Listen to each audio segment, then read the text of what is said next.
హల్లెలూయా, hallelujah, హల్లెలూయా. నేను ఎక్కువసేపు చెప్పడానికి ఇష్టపడిన పావుగంట నా ముందు ఉంది. 12:30కే నేను స్టేజ్ ఎక్కవలసి వచ్చింది, డయాసు.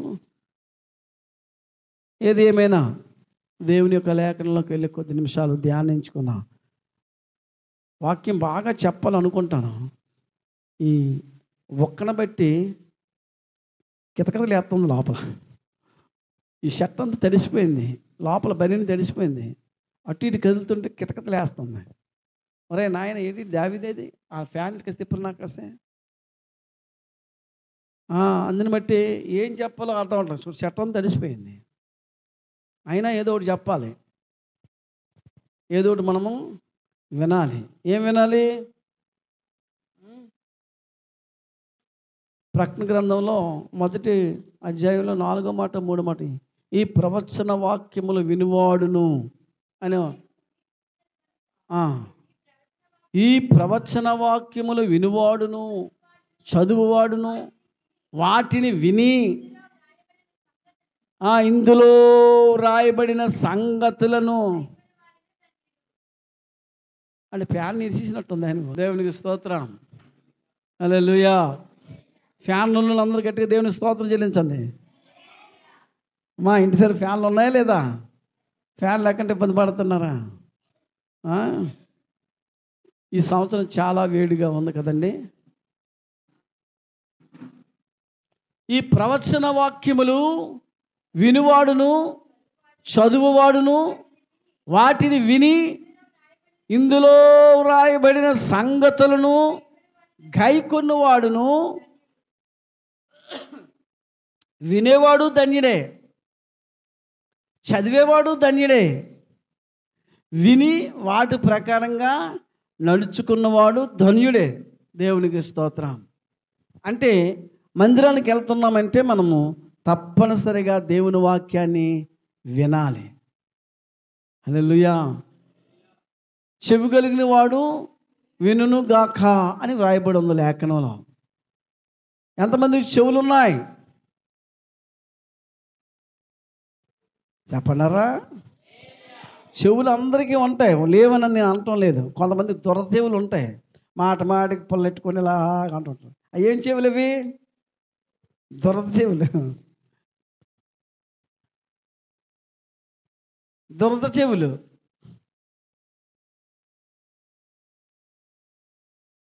దేవుని మాట వినడానికి కొంతమంది పెడ చెవిని పెడతారు. ఏం చెవులు అవి? మనిషి ఇక్కడే ఉంటాడు, ఇక్కడే ఉంటాం. ఈరోజు ఏ వాక్యం చెప్పానో ఒక క్షణం ఆరాధన అయిపోయిన తర్వాత అక్కడికి వెళ్ళి బయటికి వెళ్ళి అడిగితే ఆ వాక్యాన్ని చెప్పలేరు. అంటే ఈయన ఎక్కడున్నాడు?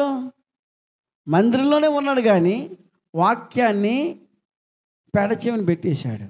సరే, మీరు అందరూ మంచోలే కదా, పెడచెవులు లేదు కదా మీకు. కిందిటి వారు ఏ వాక్యం చెప్పాను? మారు మనసు పొందానని చెప్పాను. దేవునికి స్తోత్రం. చెన్నై గారు ఏ వాక్యం చెప్పారు ఆ ముందు? చెన్నై గారు ఏ వాక్యం చెప్పారు సభల్లో? ఓహో, శామ్యత్తయ్య గారు ఏం వాక్యం చెప్పారు?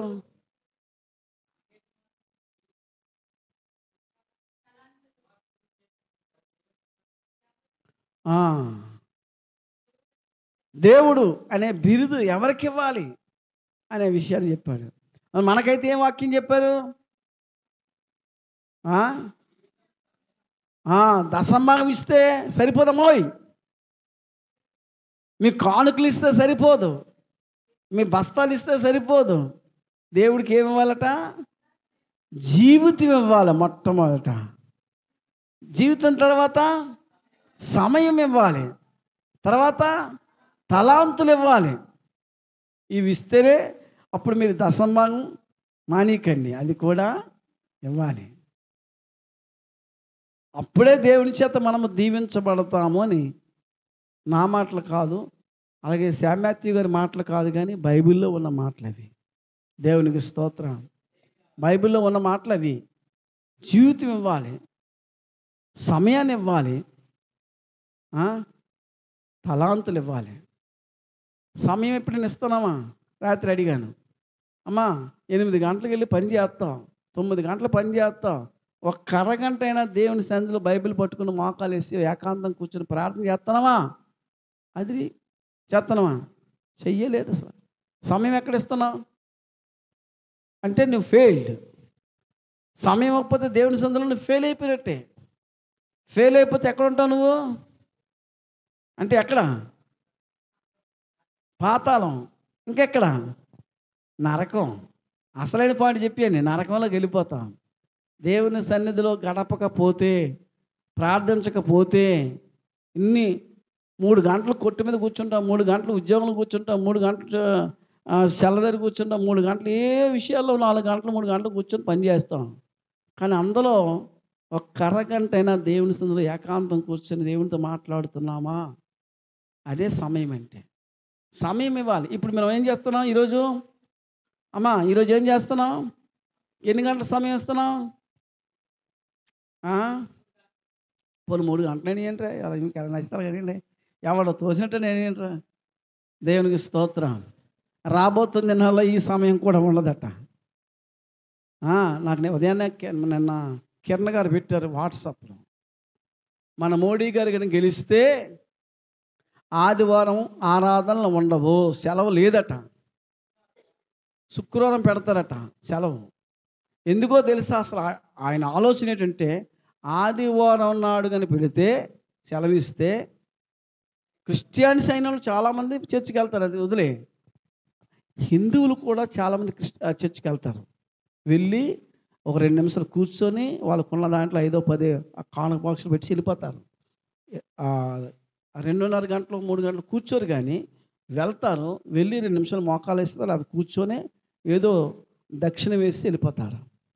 అది కూడా జరగకూడదని మోడీ గారు ఏం చేస్తున్నారు తెలుసా? అంటే ఎలక్షన్ అయిపోయింది కానీ మాట్లాడుతున్నామ్మా, ఏమనుకోకండి, రాజకీయం గురించి మాట్లాడుతాను ఏమనుకోకండి. మోడీ గారు ఆ చట్టాన్ని తీసుకొస్తున్నారు. ఆల్రెడీ పాస్ అయిపోయింది, దానికి పెద్ద చట్టం అవసరం లేదు. అది ఆయన ఓన్ ఒపీనియన్. ఆయన ఏదంటే అదే జరిగింది. చట్టం అనేది వేరేగా ఉంటుంది, ఓన్ ఒపీనియన్. ఈ ఆదివారం సెలవు ఎప్పటి నుంచి ఉందంటే, బ్రిటిష్ వాళ్ళ ప్రభుత్వం ఉన్నప్పటి నుంచి ఉంది. బ్రిటిష్ వాళ్ళు వెళ్ళిపోయి ఇప్పుడు 200 సంవత్సరాలు దాటిపోయింది, 250 సంవత్సరాలు అయ్యింది. అప్పుడున్న సెలవుని ఇప్పుడు తీసేయడానికి ప్లాన్ చేస్తాను. సరే, దేవునికి స్తోత్రం. దేవుని యొక్క లేఖనంలోకి వెళ్దాం ఒకసారి. మార్కు సువార్త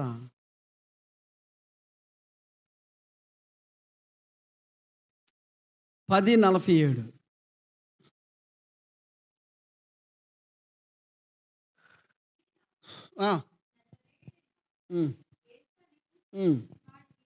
వాడు విని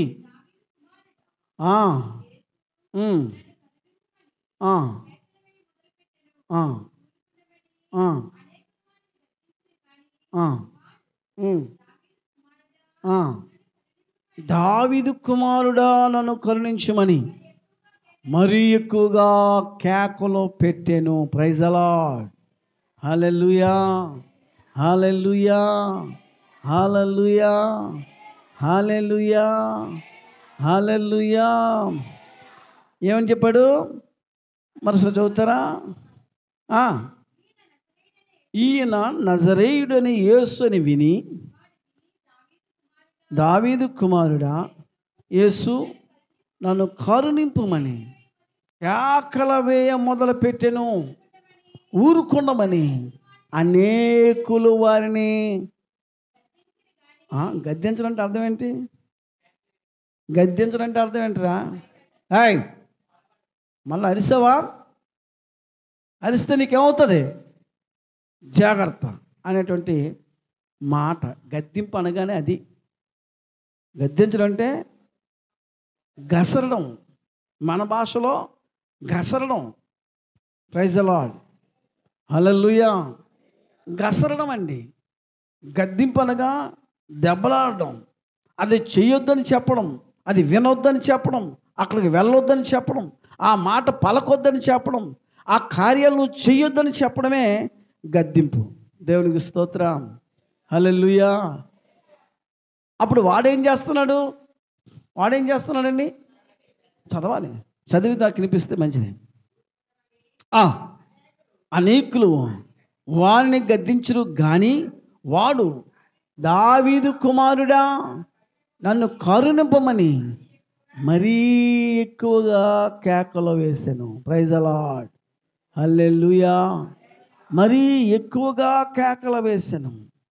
ప్రియులరా, ఈ యొక్క దినాలలో, ఈ యొక్క పరిస్థితుల్లో అనేక మంది దేవుని బిడ్డలుగా ఉంటున్న మనల్ని అనేక విధాలుగా శోధిస్తూ ఉన్నారు, అనేక విధాలుగా గద్దిస్తూ ఉన్నారు, అనేక విధాలుగా ఈ మాటను పలకకూడదని చెబుతుంటే ఈ భక్తుడు లేదంటే ఈ గుడ్డివాడు ఏం చేస్తున్నాడంటే మరీ ఎక్కువగా కేకలు వేస్తున్నాడు. దేవునికి స్తోత్రం, హల్లెలూయా. కేకలు పెడుతున్నాడు. ఏ పని అయితే చేయొద్దురంటే ఆ పనిని చేస్తూ బిగ్గరగా కేకలు వేస్తున్నాడు. వారు ఏమనుకుంటున్నారంటే వీడు ఒక స్వస్థత కొరకు వచ్చాడు, ఒక తన ఆరోగ్య పరిస్థితి బాగులేక కళ్ళు లేక కళ్ళుని ఇస్తాడు అనుకుని దావీదు కుమారుడు దగ్గరికి వచ్చినప్పుడు, అంటే యేసు ప్రభు దగ్గరికి వెంబడిస్తున్నప్పుడు, ఆ యేసు ప్రభు గురించి వింటున్నప్పుడు ఆయనలో ఒక కదలిక వచ్చింది. అయ్యో, అనేక మందికి కాళ్ళు ఇచ్చాడే, అనేక మందికి కళ్ళు ఇచ్చాడే, అనేక మందికి జీవాన్ని ఇచ్చాడే, అనేక మందికి ఆశీర్వాదాన్ని ఇచ్చాడే, నా జీవితంలో కూడా ఈ గుడ్డితనాన్ని పోగొట్టుకోవాలని ఒక తపనతో ఉంటే ఆడి స్వస్థత పొందుకోవడము అనేకులకి ఇష్టము లేనట్టుగా కనబడుతుంది. దేవునికి స్తోత్రం, హల్లెలూయా. వాడు స్వస్థత పొందడము అక్కడ ఉన్న వారికి అనేక మందికి ఇష్టం లేదు. వాడు బాగుపడడం అనేక మందికి ఇష్టం లేదు. బాగుపడే మాటలు ఈ లోకంలో మనం చూసినట్లయితే చెప్పరు, కానీ చెడిపోయే మాటలు అనేక విధాలుగా అనేక మంది బిడ్డలని పాడు చేస్తుంటారు. దేవునికి స్తోత్రం, హల్లెలూయా, హల్లెలూయా. ఈడు ఏం చేస్తున్నాడంటే ప్రభువు దగ్గరికి వచ్చాడు, ప్రభువు గురించి విన్నాడు. ప్రభువు దగ్గర నుంచి నేను ఒక స్వస్థతను పొందుకోవాలని ఒక ఆలోచనతో ఉంటున్న సమయంలో ఆయన ఏం చేస్తున్నాడు? దావీదు కుమారుడా అని గట్టిగా బిగ్గరగా కేకలు వేస్తున్నాడు. ఆ కేకలో ఏముందో తెలుసా? ఆ కేకలో ఏముందో తెలుసా? ఆ కేకలో ఏముందో తెలుసా అయ్యా? ఆ కేకలో ఏముందో తెలుసా? ప్రభువు మీద విశ్వాసం ఉంది, ప్రభువు మీద నమ్మకం ఉంది, ప్రభువు మీద భక్తి ఉంది, ప్రభు అంటే ఒక ప్రేమ ఉంది. దేవునికి స్తోత్రం, హల్లెలూయా. మనం చూసినట్లయితే ఏమంటున్నాడు ఈ వచనంలో? ఈయన నజరేయుడని యేసు అని వాడు విని దావీదు కుమారుడా అని కేకలు పెట్టాడు. అంటే ఎప్పుడు విన్నాడు ఈ మాట? ఈ నజరేయుడనే యేసుక్రీస్తు గురించి ఎప్పుడు తెలుసుకున్నాడంటే కొద్ది కాలంలో అనేక మంది చెప్తున్నారేమో. ఈ గుడ్డివాడు ఎక్కడ కదలలేదు కదా, వాడున్న ప్రాంతంలో ఉంటున్న సమయంలో ఆ నోట ఈ నోట ఆ నోట మాట విని వాడికి ఏం కలిగిందంటే యేసు మీద విశ్వాసము కలిగింది. ప్రైజ్ ది లార్డ్, హల్లెలూయా. ఏం విశ్వాసం కలిగింది? యేసు నా కన్నులు నాకు తిరిగి ఇవ్వగలడు అనే విశ్వాసం కలిగింది. యేసు నా పరిస్థితిని మార్చగలడనే విశ్వాసం కలిగింది. యేసు నా స్థితిగతులు మార్చగలడనే విశ్వాసం ఆయనలో జీవితంలో ఉంది. కానీ వెళ్ళలేకపోయాడు, యేసు ప్రభు ఉండే చోటుకి వెళ్ళలేకపోయాడు. కానీ యేసు ప్రభు ఆ చోటుకు వచ్చేటప్పటికి, ఆ గ్రామం వచ్చేటప్పటికి ఇంకా ఆగలేకపోయాడు. ఏమని అంటున్నాడంటే దావీదు కుమారుడా. యేసు ప్రభు దావీదు కుమారుడు ఏంటి? ఆలోచన చేయండి. యేసుప్రభు ఎవరు కుమారుడు? అవునండి, యేసుప్రభు ఎవరు కుమారుడమ్మా? చెప్పండరా? మరియమ్మ కుమారుడు. ఇంకా యేసుపు మరియమ్మలకి పుట్టిన కుమారుడు. ఇంకా దేవుని కుమారుడు వరకు వెళ్ళవస్తుంది. యేసుపు మరియలకి పుట్టినవాడు కాదండి. మన అయ్యగారు చెప్పారా? స్వయంభవుడు. ఆయన స్వయంగా పుట్టాడు. ఆయన భార్యాభర్తల కలయిక వల్ల పుట్టినవాడు కాడు, తల్లిదండ్రుల యొక్క కలయిక వల్ల పుట్టినవాడు కాడు. ఆయనంతలో ఆయనే పుట్టాడు. దేవునికి స్తోత్రం. ఆయనంతలో ఆయనే కలుగు చేసుకున్నాడు. ఆయనంతలో ఆయనే ఈ భూలో కనుకొచ్చాడు. కానీ ఎవరు కూడా ఆయన తీసుకుని వస్తావా రావా అని అడగలేదు.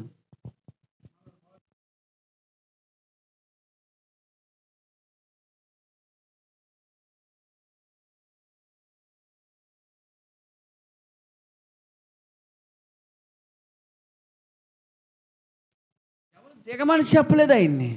ఆయనంతలో ఆయనే ఈ భూలోకానికి నరవతరిగా సర్వ మానవుల యొక్క పాప పరిహారార్థ నిమిత్తమై ఈ భూలోకానికి దిగి మానవుడిగా ఉద్భవించి సర్వ మానవుల కొరకు కూడా ప్రాణం పెట్టడానికి ఈ భూలోకానికి ఆయన పరలోకం నుంచి దిగి వచ్చిన గొప్ప దేవుడు. దేవునికి స్తోత్రం. హల్లెలూయా, హల్లెలూయా, హల్లెలూయా. ఆయన ఎవరు మనం చెప్పలే. ఆయనంతలో ఆయనే తన్ను తాను తగ్గించుకుని రిక్తునిగా ఈ భూమి మీదకి వచ్చాడు. దేనికో తెలుసా?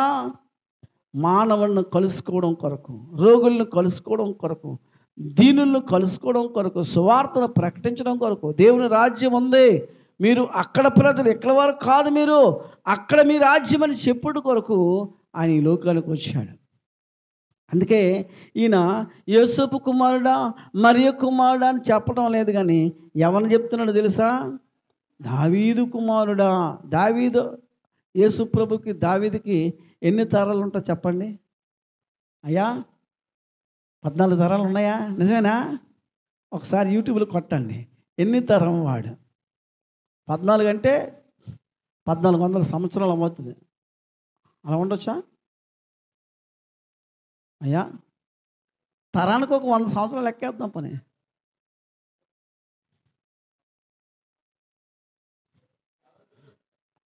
రేపు డిస్కషన్ చేద్దాం, ఓకేనా? దావీదు కుమారుడా, దావీదు కుమారుడని ఈ గుడ్డోడు దావీదుని తలంచాడండి. దేవునికి స్తోత్రం కలుగును గాక. యేసు ప్రభువుని ఎక్కడి నుంచి వచ్చాడనే మాటను చూసినట్లయితే దావీదు వంశంలో నుంచి వచ్చాడని ఈ గుడ్డివాడు తెలుసుకున్నాడు. ఎలా తెలిసాడండి? ఎలా తెలుసుకున్నాడు?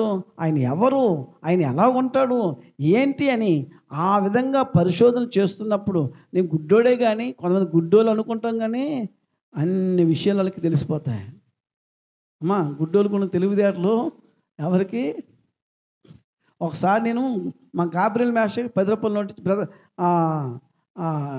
ఏదో కొనిసి 10 రూపాయలు నోట్ ఇచ్చాను. పాస్టర్ 10 రూపాయలు ఇచ్చేయమని అంటాను ఆయన.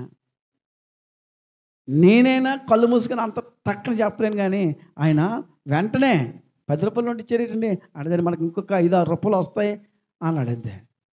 అప్పుడు ఏమయ్యాడు? ఇస్తాను, చిల్లర ఏరుతాను, ఇస్తాను అన్నాడు.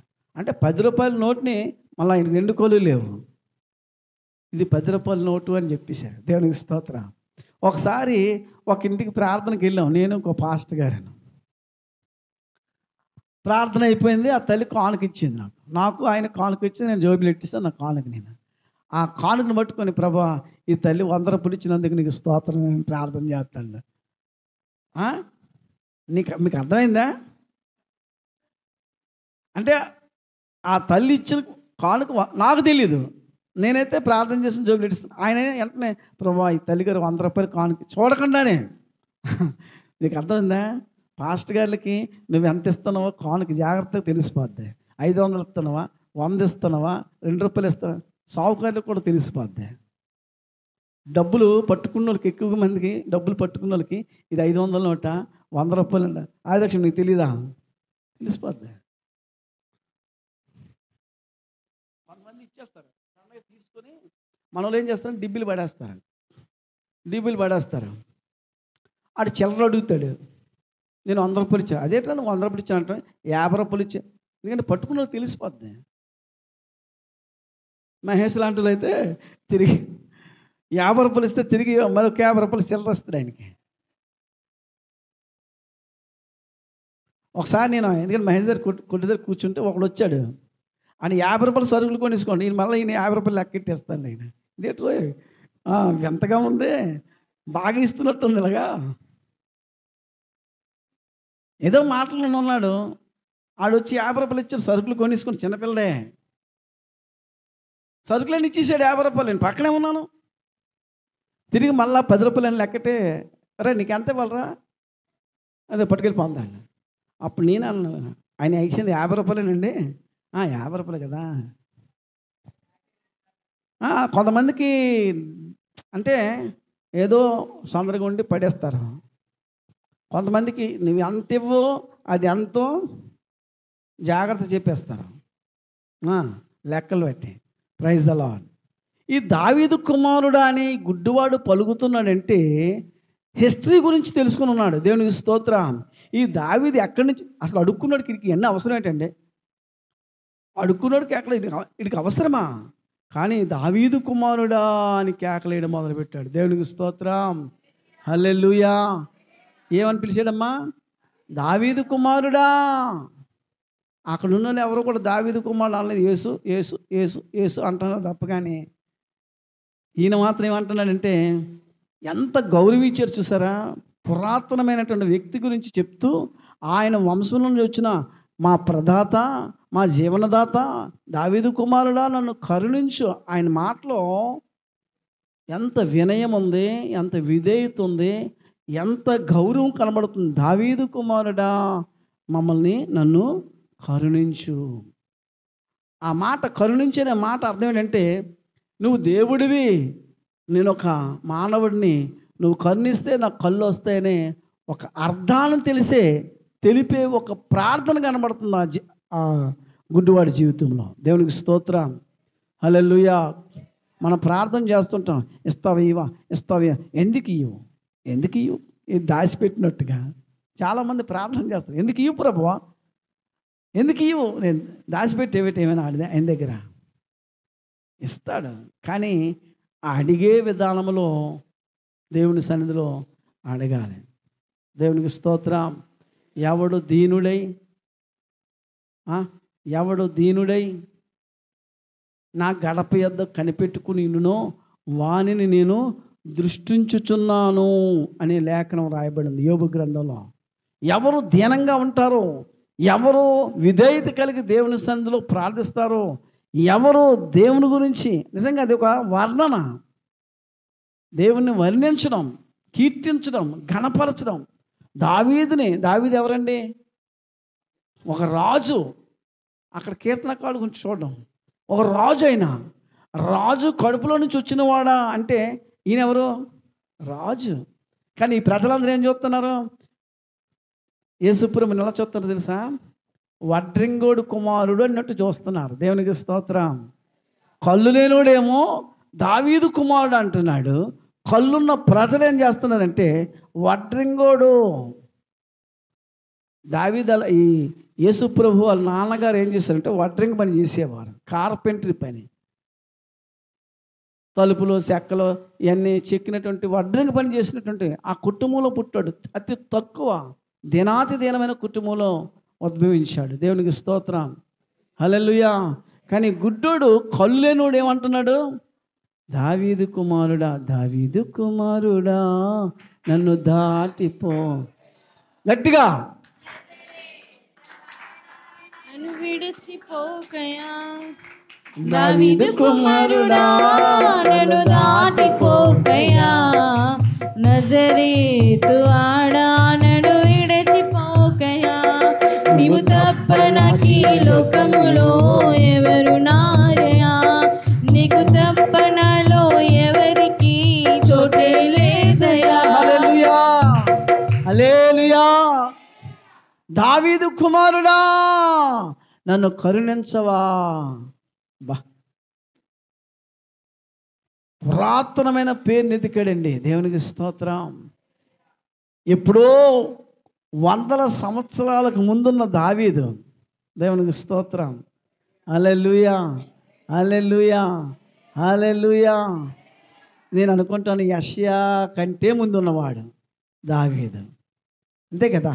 సమూయేలు గ్రంథంలో ఉన్నాడు ఆయన దావీదు. యెషయా గ్రంథంకి వచ్చినాడు, కీర్తనలు అయిపోయినా ఇవన్నీ అయిపోయిన తర్వాత యెషయా మనకు కనబడతాడు. అంటే యెషయా యేసు ప్రభువుకి 750 సంవత్సరాలు తేడా ఉంటే మరి దావీదుకి యేసు ప్రభువుకి ఎన్ని సంవత్సరాలు? కనీసం ఒక 1000 సంవత్సరాలైనా తేడా ఉంటుంది. ఆ 1000 సంవత్సరాల తేడా ఉన్న దావీదుని ఈ గుడ్డివాడు తలస్తున్నాడంటే దేవునికి స్తోత్రం. హల్లెలూయా. యేసు ప్రభు మీద ఎంత గౌరవం ఉంది, ఎంత ప్రేమ ఉంది, ఎంత అభిమానం ఉంది. ఒక రాజు వస్తే ఏం చేస్తారండి? ఒక రాజుగారు వచ్చారనుకోండి మన ఇంటికి, కిరీటాలు భుజగెత్తులను ధరించుకొని వచ్చాడు అనుకోండి మన ఇంటికి, మనం ఏం చేస్తాం? టక్కనే లెగిసిపోయి ఒకళ్ళ కుర్చీ మీద కూర్చున్న లేచిపోయి ఆ కుర్చీని తుడిచేసి అయ్యగారికి ఇస్తాం. ఎవరికి? రాజుగారికి ఇస్తాం. ఇస్తామమ్మా. అమ్మ కలెక్టర్ గారు వచ్చారనుకో మన ఇంటికి, సడన్గా రాధమ్మ గారు ఇల్లు ఎక్కడ, మొన్న మధ్యన రోడ్డు బాగోలేదని నాకు పిటిషన్ పెట్టింది, చూస్తున్నా రోడ్డు వేసారులే చూడడానికి వచ్చాను, తినగా అదేనా బాబు రాధమ్మ తిన్నగా వెళ్ళింది అనుకోండి, వచ్చాడు అనుకోండి, ఏం చేస్తావమ్మా? గాబరైపోయి కుక్క మంచం వేస్తావా? ఏం చేస్తావు? కుర్చీ లేకపోతే పక్కింటి వాళ్ళని అడిగైనా అలాంటి ఆలోచనలు బాగా వస్తాయి. వాస్తవమే. పక్కింటి వాళ్ళని అడిగైనా తెచ్చి వారికి వేస్తాం. ఎందుకు? గౌరవం. వచ్చిన వాళ్ళు ఎవరమ్మా? కలెక్టర్ గారు. నువ్వు ఎంత బాగా గౌరవిస్తే, ఎన్ని కుర్చీలు వేస్తే, ఒక కుర్చీ చాలు మనిషికి, 3 కుర్చీలు వేసావు అనుకో ఆయన ఎత్తి ఎలాగైపోతాడు. ఇదేట్రా బాబు ఎంత గౌరవం పెరిగిపోయింది నా మీద. దేవునికి స్తోత్రం. కొంతమంది అతిగా గౌరవిస్తారు. అతిగా గౌరవిస్తారు. షుగర్ పేషెంట్ నేను. పాస్ట్ గారు మా ఇంటికి వచ్చారు కదా, డ్రింక్ ఒకరు తెచ్చారు. 3 ఉన్నారు ఇంట్లో. డ్రింక్ ఒకరు తెచ్చారు. ఒకరేమో టాటాకులు ఇదేది ఇంకోటి తెచ్చారు. వాళ్ళు టీ తెచ్చారు, వాళ్ళు స్వీట్ తెచ్చారు. ఏది తినాలి నేను? ఒకవేళ బాగా గౌరవించారు కదా, నేను తినేసాను అనుకోండి, సాయంత్రంకి జాగ్రత్తగా మళ్ళీ ఉన్నదంతా పెరిగిపోయి పడగొట్టేస్తాయి. మీరు మీరు మీరు చేసింది ఏంటి? గౌరవేనా? అతి గౌరవం. ఏ గౌరవం ఇది? అతి గౌరవం. దేవునికి స్తోత్రం. అలాగని మీ ఇంటికి వచ్చినప్పుడు ఇవ్వడం మానేకంటారు. రోయ్ ఇవ్వాలి.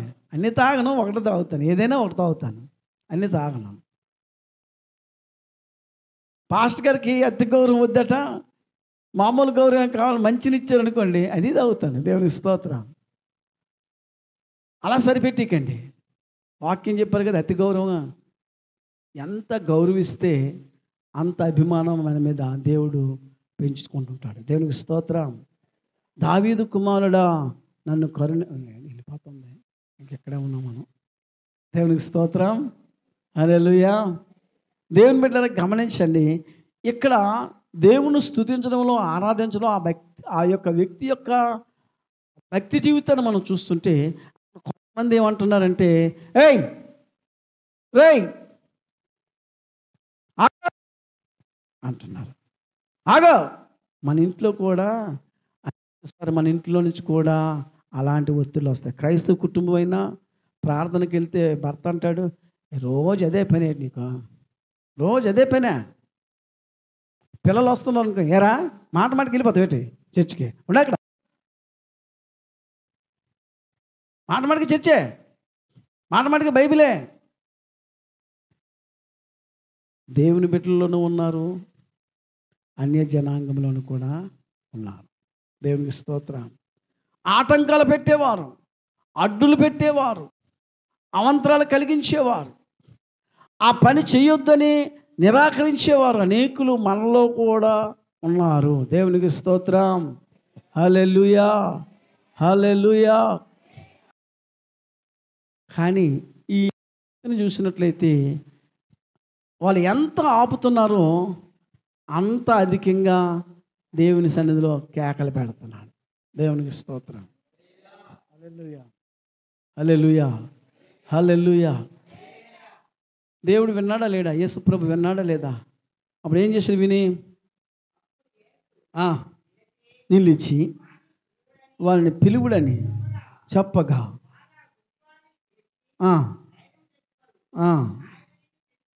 ఆయన నిన్ను పిలుచుచున్నాడు లెమ్మని వానితో చెప్పిరి. ఓహో చాలు. దేవునికి స్తోత్రం. వీడు పెట్టే కేకలకి దేవుడు విని వినకుండా వెళ్ళిపోయాడంటే యేసుప్రభు. అసలు ఎందుకు వినాలండి? ఏముందని వినాలి ఆయన దగ్గర? ఆడు చూస్తే అడుక్కున్నాడు, మాసిన బట్టలతో ఉన్నాడు, అదొక రకంగా ఉన్నాడు. శుభ్రం లేని మనిషి దగ్గర ఎలా ఉంటుందండి? అదొక రకమైన వాసన. అలాంటి వ్యక్తి దగ్గరికి యేసుప్రభు వారు వెళ్ళడానికి ఇష్టపడతాడా? అక్కడున్న ప్రజలు, నేను అనుకుంటున్న గుడ్డోడిని దూరంగా పెట్టే ఉంటారు, తోసేసి ఉంటారు. త్రోసివేసినటువంటి వ్యక్తి దగ్గరికి, తృణీకరించిన వ్యక్తి దగ్గరికి, ఎవరు పట్టించుకోలేనటువంటి వ్యక్తి దగ్గరికి యేసుప్రభు ఏం చేస్తున్నాడు? వెళ్ళడం ప్రారంభించాడు. దేవునికి స్తోత్రం. హల్లెలూయా. ఎందుకో తెలుసా వెళ్ళడం ప్రారంభించాడు? ఆయనలో ఉన్న ఆ పై ఆకారాన్ని ప్రభువు చూడలేదు, కానీ ఆయనలో ఉన్న హృదయ అంతర్భాగములో ఉన్న భక్తిని, నీతిని, యథార్థతను, దేవుని పట్ల ఉన్న గౌరవాన్ని దేవుడు చూస్తున్నాడు. దేవునికి స్తోత్రం. హల్లెలూయా. ఏమన్నాడు వచ్చి? యేసు నిలిచి వానిని పిలవండి. Praise the lord. హల్లెలూయా. వానిని పిలవండి. పిలుపు వచ్చిందండి. ఎవరికి? గుడ్డివాడికి పిలుపు వచ్చింది. ఎవరు పిలుస్తున్నారు? యేసు ప్రభు పిలుస్తున్నాడు. గుడ్డివాడికి పిలుపు వచ్చింది, పిలుస్తున్నాడు. యవనుడా, యవనస్తురాలా, దేవుడు నిన్ను పిలుస్తున్నాడు. వృద్ధాప్యంలో ఉన్న తల్లి, తండ్రి, నిన్ను దేవుడు పిలుస్తున్నాడు. నువ్వే పరిస్థితుల్లో ఉన్నా ఆయనకి పరిస్థితులు అవసరం లేదు. నువ్వు గుడ్డివాడవైనా, మోగవాడవైనా. నిన్న యూట్యూబ్లో చూస్తున్న ఒక పాప ఇలా ఉంటుంది సత్యలాగా.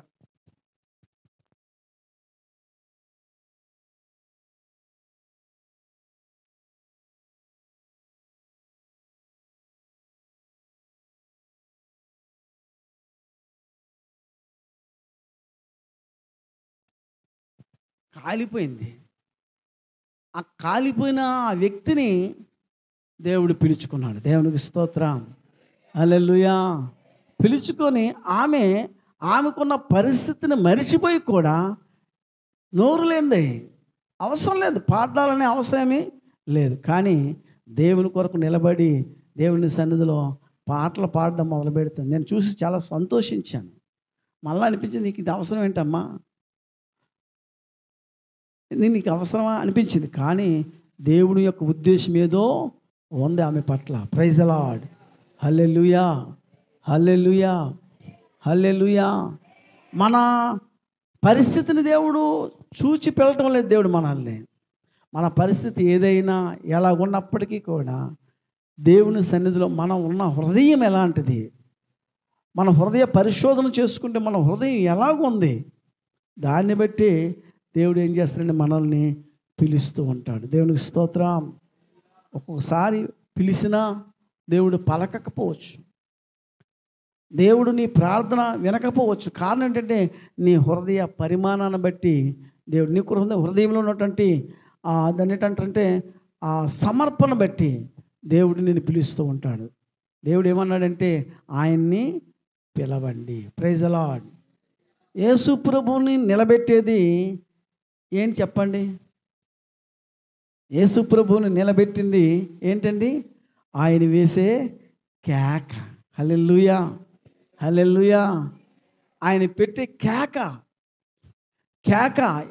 ఆయన కేకలు పెడుతుంటే కొంతమంది ఆపుతున్నారు, అయినా ఆపకుండా కేకలు పెడుతున్నాడు. దేవునికి స్తోత్రం. కేక, నువ్వు పెట్టే కేక దేవునికి వినబడుతుందా? కొంతమంది ప్రార్థన చేయండి అని నేను చెప్తే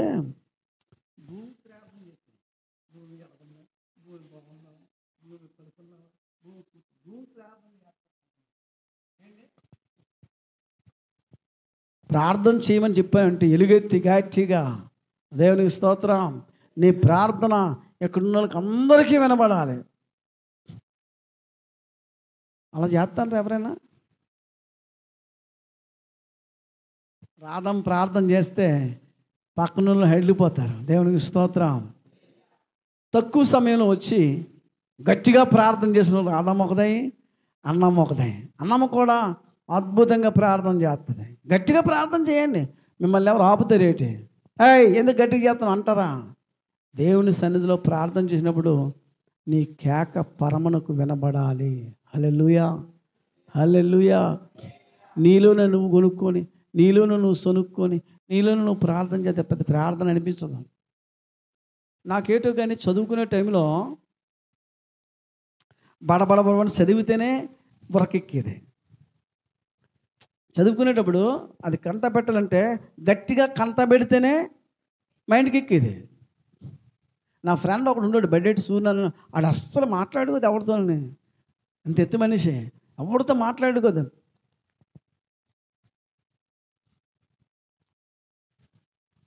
ఆడికి ఎక్కిపోయేది, నాకు బడబడ చదివితే కానీ ఎక్కినట్టుగా ఉండేది కాదు. కొంతమంది మైండ్లు అలా ఉంటాయి. నేను అంటాను, దేవుని సన్నిధిలో ఆ చదువు విషయం పక్కన పెట్టు, నీ వ్యక్తిగత విషయం పక్కన పెట్టు, నీ ఆలోచనలు పక్కన పెట్టి దేవుని దగ్గరికి వెళ్ళేటప్పుడు ఎలాగుండాలంటే, ఎలాగుండాలి, మౌనంగా ప్రార్థన చేయొచ్చు. నీ వ్యక్తిగతంగా ఉండేటప్పుడు బిగ్గరగా ప్రార్థన చేయి, తప్పేం కాదు. మౌనంగా చేసినా వింటాడు, ఏం బిగ్గర చేసి తప్పేముంది? ఎందుకంటే బిగ్గర చేయాలి అనం ఏమైనా ఉందా? బిగ్గరగా ప్రార్థన చేసిన వాళ్ళు అనేక మంది భక్తులు ఉన్నారు. దేవునికి స్తోత్రం, హల్లెలూయా. కొంతమంది ప్రార్థన చేయరు, వాళ్ళనే అనుకుని ప్రార్థన, సంఘంలో ప్రార్థన చేయాలంటే సంఘంలో ప్రార్థన చేసినప్పుడు నువ్వు ఆమెన్ అంటేనే ఇతరులకు వినబడుతుంది. కొంతమంది ఆమెన్ అన్నట్టుగా కూడా వినబడుతుంది. నేను అనుకుంటున్నా ఆమెన్, ఎవరు అనుకుంటారమ్మా? నువ్వు అంటావు అనవని నా ఆలోచన. మళ్ళీ ఈ ప్రార్థన దాటిపోద్దు, లేకపోతే వింటారో గమనించండి. నీ కేక పరమునికి వినబడాలి. దేవునికి స్తోత్రం. కేక, ఈ బైబిల్లో అనేకమైన కేకలు ఉన్నాయి. యేసు ప్రభు వారు కూడా మరణించినప్పుడు ఒక కేక పెట్టాడు, తెలుసా మీకు? ఏం కేక? ఏలీ ఏలీ లామా సబక్తామని కేక పెట్టి ఆయన ప్రాణముని విడిచినని రాయబడి ఉంది. Praise the lord. ఒక్కొక్క కేకకి ఒక్కొక్క అర్థం ఉంది. ఒక్కొక్క కేక కొన్ని కొన్ని జీవితాలను మార్చేస్తుంది. ఈ కేక పెట్టకపోతే, ఈయన కేక పెట్టకపోతే యేసు ప్రభు ఈయన వైపు తిరగకపోనేమో, ఆయన మట్టుగా వెళ్ళిపోనేమో. ఆయన తిరిగాడు కనుకనే ఈయనకేం జరిగింది? ఏం జరిగింది? కళ్ళు వచ్చాయి, మేలు కలిగింది. దేవునికి స్తోత్రం. ఏదో నువ్వు ప్రార్థన చేసుకుంటాను, చర్చికి వెళ్తాను, బైబిల్ పట్టుకుంటాను, మోతాను, సరిపోదండి. ఒక్కొక్క ప్రార్థనకి, ఒక్కొక్క కేకకి, ఒక్కొక్క ఆర్తనాదానికి, ఒక్కొక్క అంగలార్పుకి, ఒక్కొక్క విజ్ఞాపనకి, ఒక్కొక్క కన్నీరు ప్రార్థనకి ఒక్కొక్క అర్థం ఉంటుంది, ఒక్కొక్క కార్యాలు జరుగుతూ ఉంటాయి. దేవునికి స్తోత్రం, హల్లెలూయా. ఇశ్రాయేలు ప్రజలు 3వ అధ్యాయం చూసినట్లయితే, నిర్గమకాండం 3వ అధ్యాయం చూసినట్లయితే 4వ వచనం 5వ వచనం చదివితే ఆ ఒక్క మాట చెప్పి ముగించేస్తాను. వారి మూలుగుల శబ్దము నాకు వినబడిను అని రాయబడి ఉంటుంది. యెహోవా ఇట్లనెను, నేను ఐగుప్తులో ఉన్న నా ప్రజల బాధ నిశ్చయముగా చూశాను. పనులలో తమ్మును కష్టపెట్టిన వారిని బట్టి వారు పెట్టిన మొర్ర, వారి దుఃఖములు. అంటే ఎలా మొర్ర పెట్టారంటారు? నేను చూశాను, పరమునకు వెళ్ళిపోయాట ఆ మొరలో. దావీదు కుమారుడా అని ఈడు ఎలాగైతే మొరపెట్టాడో, ఇశ్రాయేలు ప్రజలు కూడా వారిని పెట్టే కష్టాలు బట్టి, వారు పెట్టే బాధలు బట్టి, ఐగుప్తులు పెట్టే బాధలను బట్టి ఈ ప్రజలు ఏడ్చేవారట, బాండ్రని ఏడ్చేవారు. దేవునికి స్తోత్రం, హల్లెలూయా. నా ప్రజల మొర్ర ఏమని రాయబడి చదమ్మా, లేఖనాలు ముగించేద్దాం.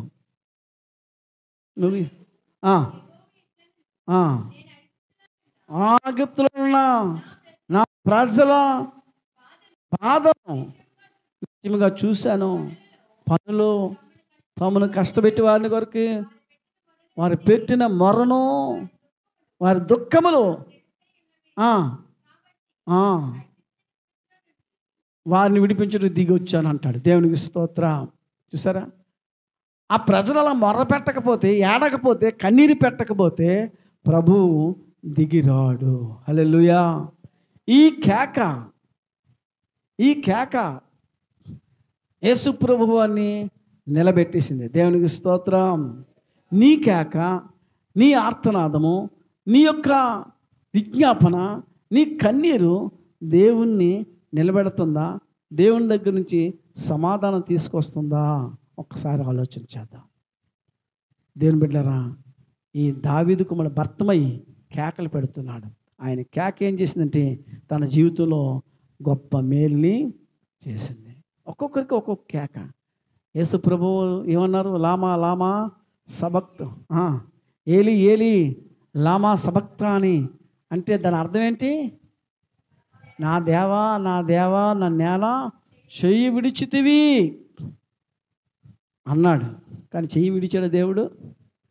వెంటనే మరణం సమాధిలో నుంచి ప్రభువుని ఆయన ఏం చేశాడు తెలుసా? పునరుద్ధానుడిగా లేపాడు. ఈ ప్రపంచంలోనే ఏ ఒక్కరు కూడా చనిపోయి లేచిన వారు ఎవరునూ లేరు. ఏ ఒక్కడిని వెతికినా చచ్చారు, సమాధిలో కుళ్ళిపోయారు, ఉండిపోయారు. కానీ మన ప్రభువైన యేసుక్రీస్తు మాత్రము సమాధిని గెలిచి లెగడానికి గల కారణము ఆయన పెట్టిన కేక. దేవునికి స్తోత్రం. ఏలీ ఏలీ లామా సబక్తాని దేవుడు విడిచిపెట్టలేదు. దేవునికి స్తోత్రం. పునరుద్ధానుడిగా లేపాడు ఆయన్ని. పునరుద్ధాన శక్తిని ప్రసాదించాడు.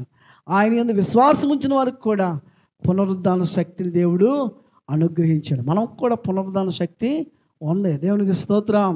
యేసు ఎలాగైతే మృతి పొంది తిరిగి లేచినో మనము కూడా అదే విధముగా ఆయన మధ్య ఆకాశంలోకి వచ్చినప్పుడు మృతులైన వారు మొదట లెగుస్తారు. అటు తర్వాత మనము కూడా సజీవులైన మనము మహిమా శరీరం దాల్చుకొని ఆయన వెంబడిస్తామని తెస్సలోని పత్రికలో రాయబడలేదా? దేవునికి స్తోత్రం. హల్లెలూయా. దేవుని బిడ్డలారా గమనించండి. అది ఈ కేకల వల్ల మనకే ఫలితం లేదండి. దేవుని సన్నిధికి వెళ్ళి నువ్వు కేకలు పెట్టు. ప్రభువా, కేకల గురించి ఎన్నో మాటలు. ఒక్కొక్క కేక ఒక్కొక్క విజయాన్ని ఇచ్చింది. దేవునికి స్తోత్రం. ఎరుకో పట్టణాన్ని కూర్చోడానికి వెళ్ళినప్పుడు ఇశ్రాయేలు ప్రజలు ఏం చేశారు? మీరు కేకలు వేయండి, కేకలు వేయండి, స్తుతించండి యెహోషువ చెప్పినప్పుడు కేకలు వేస్తే బాంబులు కూడా పగలలేని ఎరుకో గోడ బద్దలైపోయిందట. దేవునికి స్తోత్రం. కేక విజయాన్ని ఇస్తుంది. దేవునికి స్తోత్రం. నువ్వు పెట్టే ప్రతి కేక కూడా దేవుని సన్నిధిలో నుంచి ఒక విజయాన్ని, దాన్ని ఏంటంటే ఒక మేలును, ఒక ఆశీర్వాదాన్ని తీసుకొని వస్తుంది. కనుక కేకలు వేయడం మానేయవద్దు. కేకలు వేయడం దేవుని సన్నిధిలోకి వెళ్ళి కేకలు వేయండి. దేవునికి స్తోత్రం. హల్లెలూయా, హల్లెలూయా. కొన్ని సంఘాల్లోకి వెళ్ళండి, హల్లెలూయా అనే మాటే ఉండదు. వెళ్ళడం అది రమణం చెప్తుంది. అప్పుడప్పుడు వెళ్ళడం, బొమ్మల్లో పడుకుని పోవడం, 2 గంటలు అవ్వగానే ఇంటికి వచ్చేయడం ఉప్మాలు తినేసి. దేనికి వెళ్ళామంటే పడుకోవడానికి కొంతమంది, ఉప్మా తిన్నాను కొంతమంది. ఎన్నిసార్లు హల్లెలూయా చెప్పాం? ఒక్కసారి కూడా హల్లెలూయా చెప్పరు. కొన్ని చర్చిలు అనేది చప్పుడులే కొట్టరు. నలుగురు పాడుతారు పాటలు, వాళ్ళందరూ అలా దిక్కుమలలో చూస్తారు. ఈ దిక్కుమలే ఎవరిని? పాటలు పాడే వాళ్ళని. వీళ్ళు చప్పులు కొట్టరు, మైకలు పట్టుకోరు, లేకపోతే మ్యూజిక్లు ఉండవు. వీళ్ళు దిక్కుమలలో పాడుతారు. వాళ్ళు ఏం చేస్తారు? దిక్కుమలలో చూసినట్టు చూస్తారు. ఇది ఆరాధన. దేవునికి స్తోత్రం. హల్లెలూయా. ఆరాధన అంటే దేవుని స్తుతించుట. దేవుని ఆరాధించడం అంటే గంతులు వేయడము. దేవునికి స్తోత్రం. హల్లెలూయా. ఆత్మచేత నింపబడినప్పుడు గంతులు వేసి దేవుని సన్నిధిలో ఆరాధించడం, ఆర్భాటంతో కేకలు వేయడం, ఇది ఆరాధన అవుతుందండి. మౌనంగా కూర్చొని మౌనంగా ఆరాధించడానికి దేవుడు నిన్ను పిలవలేదు. ఊరుకున్నాడా? దావీదు కుమారుడా అంటే ఆగురా అన్నాడు. ఇంకోడు నేను ఆగను. మళ్ళా గట్టి కేకలు వేసాడు. దేవుని దగ్గర నుంచి గొప్ప ఆశీర్వాదాన్ని పొందాడు. చర్చికి వెళ్ళొద్దంటే 10 సార్లు వెళ్ళాలి చర్చికి. ఈ వారం నువ్వు వెళ్ళొద్దంటే శనివారం వచ్చేయాలి, ఆదివారం వచ్చేయాలి. ఏండి? ఈ వారం నువ్వు చర్చికి వెళ్ళొద్దంటే శనివారం వచ్చేయాలి, ఆదివారం. అలా ఉన్నప్పుడు తప్పనిసరిగా మేలు మనకి చూడగలుగుతాం. దేవునికి స్తోత్రం. ప్రార్థన చేసుకుందామండి. ఆ భర్త మీద పెట్టే కేక యేసయ్యకు వినబడింది. యేసయ్య నిలిచాడు, ఆశీర్వదించాడు. నువ్వు పెట్టే కేక, ఐగుప్తులు పెట్టే కేకలు, ఐగుప్తులు పెట్టే మొరలు, ఐగుప్తుల సన్నిధిలో ఐగుప్తులు దగ్గరున్న ఇశ్రాయేలు ప్రజలు పెట్టే ఏడుపులు దేవుడు విన్నాడు, వారిని విడిపించాడు. ఈ మధ్యాహ్న కాల సమయంలో నువ్వు కేక పెడుతున్నావా? తండ్రి నన్ను ఆదుకోవా, తండ్రి నాకు సహాయం చేయవా, తండ్రి నన్ను ఆదరించవా అని ఎప్పుడైనా కేకలు పెడుతున్నావా? ఈ మధ్యాహ్న కాల సమయంలో నువ్వు పెట్టే కేక నీకు ఒక విజయాన్ని ఇస్తుంది. అది గ్రహించు దేవుని బిడ్డ. నువ్వు పెట్టే కేక ఆ పరమునకు వినబడి పరిశుద్ధాత్మ దేవుడు దిగి నిన్ను ఒక ఉన్నతంగా దీవించడానికి ఇష్టపడతాడు. దావీదు భక్తుడు పాటలు పాడుతూ ఆరాధన చేస్తూ కేకలు వేసుకుంటూ డాన్స్ వేసుకుంటూ వస్తున్నప్పుడు కొంతమంది పిచ్చోళ్ళు అనుకున్నారు. కానీ దావీదుని ఆ ఆరాధనే హెచ్చించింది. దావీదుని ఆ ఆరాధనే కాపాడింది. దావీదుని ఆ ఆరాధనే ఉన్నతమైన పరిస్థితులు నెలకొల్పింది. పిచ్చోళ్ళు అనుకున్న వాళ్ళందరూ పిచ్చోలుగా మారిపోయారు, ఫలమలేని వారుగా అయిపోయారు. ఈ మధ్యాహ్నకాల సమయంలో దేవుని బిడ్డ, ఈ భర్తమీ వలె నీవు నీ జీవితంలో దేవుని సన్నిధిలో ఒంటరిగా ఉన్నప్పుడు, లేదా సన్నిధిలో ఉన్నప్పుడు, లేదా సమాజంలో ఉన్నప్పుడు దేవుని సన్నిధిలో కేకలు పెట్టి దేవుని కొరకు ప్రకటన చేసి ఆయన్ని ఘనపరిచినట్లయితే నువ్వు తప్పనిసరిగా మేలు పొందుకుంటావు, విజయాన్ని చూస్తావు, ఆశీర్వదించబడతావు.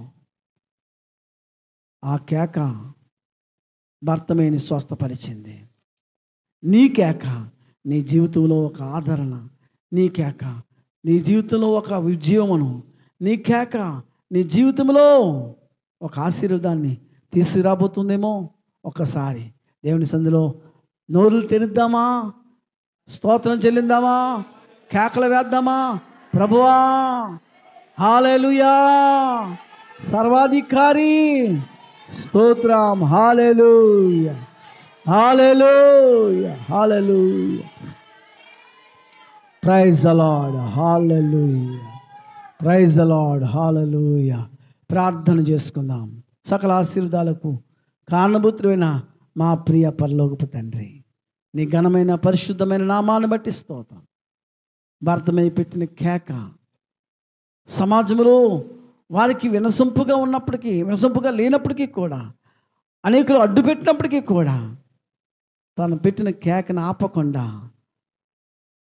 నీ సన్నిధికి వినబడేటట్టుగా కేకలు వేశాడు. అయ్యా, నువ్వు నిలిచి వాడి పరిస్థితిని చూడలేదు, కానీ వాడి హృదయాన్ని చూచి వాడి హృదయంలో ఉన్న ఆ గౌరవ భావాన్ని, నీకు ఇచ్చే విలువను చూసి ఆ బిడ్డని స్వస్థపరిచావు తండ్రి. అనేకులు దాన్ని చూసి నీ నామాన్ని మహిమపరిచారయ్యా, స్తోత్రం. పుట్టుకుంటూ వాడైనా అపోస్తల కార్యం 3వ అధ్యాయంలో మనం చూసినట్లయితే ప్రభువా తండ్రి, వాడు కూడా మందిరంలోకి వెళ్ళి ఆరాధిస్తూ, గంతులు వేస్తూ, కేకలు వేస్తూ నిన్ను వెంబడించినట్టుగా మేము చూస్తున్నాం. ఈ మధ్యాహ్న కాల సమయంలో పెడుతున్న మా మొరలు, పెడుతున్న మా కేకలు, పెడుతున్న మా అరుపులు మీరు వింటున్నారు. మా ఆశ అంతా ఒకటి, మా గ్రామం రక్షించబడాలి, మేము ఆత్మీయంగా వర్ధిల్లింపు చెందాలి, మేము ఆత్మీయంగా అభివృద్ధి చెందాలి, ఆర్థికంగా అభివృద్ధి చెందాలి, సంఘం క్షేమముగా ఉండాలని ప్రార్థిస్తున్నాం. ప్రభువా దీవించి బలపరచండి. యేసు నామములో ఇచ్చినాము తండ్రి, ఆమేన్.